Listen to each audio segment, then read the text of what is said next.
Ni hao, de panhou! Tudo bem, hao? No vídeo anterior, nós vimos algumas funções e como agem os órgãos pensando na estrutura da doença alopática chamada Covid-19.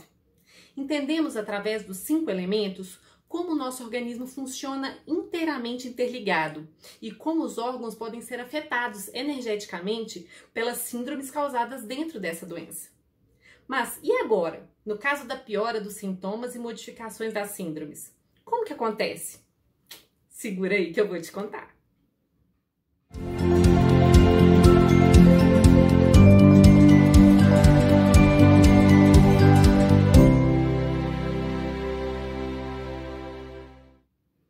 No vídeo anterior, falamos das funções dos órgãos, mas gostaria de adicionar uma função importante dos rins que vou colocar agora. Devido à função dos rins de armazenar a nossa essência, nosso yin, ele é responsável pelos ossos e articulações, como já havíamos dito, mas também das medulas e do cérebro. Falamos das possíveis dores articulares caso exista uma deficiência, mas deixamos de mencionar a relação com a memória, a capacidade cognitiva, etc., que sendo abalada também pode ser um sintoma. Ainda temos a função renal ligada à essência, que é ligada à reprodução, podendo causar alguns casos de disfunções nesse sentido. Agora que concluímos a função dos órgãos, vimos o porquê da maioria dos sintomas, de quando a síndrome sai de superficial e vai para interna, e começam então a apresentar problemas na energia do pulmão, com a apresentação de diversidade energética nos outros órgãos.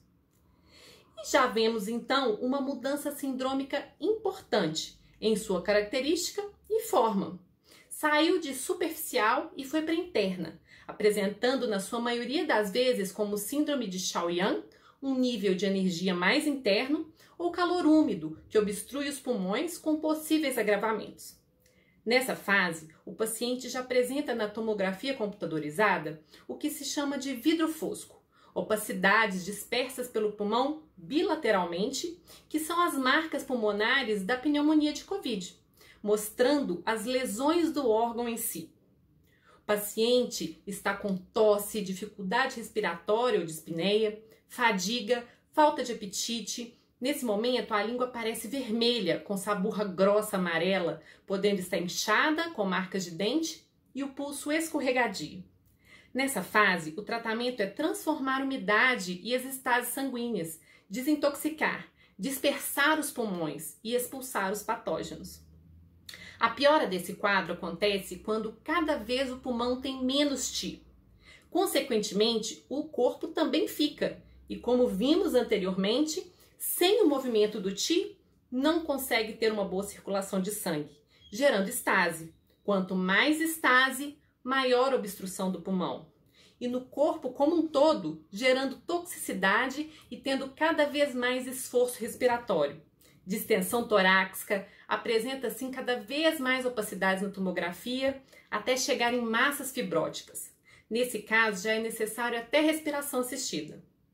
Como vimos anteriormente, pelo fato da contradominação da energia do coração, pode chegar a ter incoerência mental, com irritabilidade, sensação de calor e ardor no peito, como nos casos mais graves. Vemos nesse quadro piorando com língua púrpura, com saburra grossa e amarela, o pulso escorregadio e rápido, e nos casos mais graves, vazio nos níveis mais profundos, sentimos o pulso sem raiz. O paciente curado dessa doença, ou melhor dizendo, quando elimina o Qi do organismo e elimina os principais sintomas causados pelo estrago, algumas vezes fica com sequelas devido a todas aquelas relações de deficiência energética nos órgãos. As principais sequelas já apresentadas até hoje é a persistência da perda de olfato ou paladar, fadiga ou exaustão, arritmia cardíaca, perda da capacidade de memória e raciocínio rápido, dores articulares e disfunções na área reprodutiva. Essas sequelas, em sua maioria das vezes, podem ser reversíveis assim que retomadas as funções energéticas dos órgãos. Na China, existe tratamento de apoio com prescrição para cada fase de agravamento da doença dentro de uma específica diferenciação de síndrome. Esses agravamentos são causados na minoria da população, em especial idosos e pessoas com comorbidades. E por que isso acontece de acordo com a medicina chinesa? Essas pessoas geralmente possuem deficiência de Qi central, ou Zhen Qi, que é composta por um conjunto de características e tipos de energia. Por exemplo, o Wei Qi, que é a defesa, o Zun Qi, que é a energia essencial, o Yun Qi, que é a nutritiva, e etc. Essas energias desreguladas e insuficientes tornam essas pessoas mais vulneráveis ao agravamento da doença. A história já demonstrou que a experiência da MTC em epidemias se faz eficaz desde a dinastia Han Ocidental.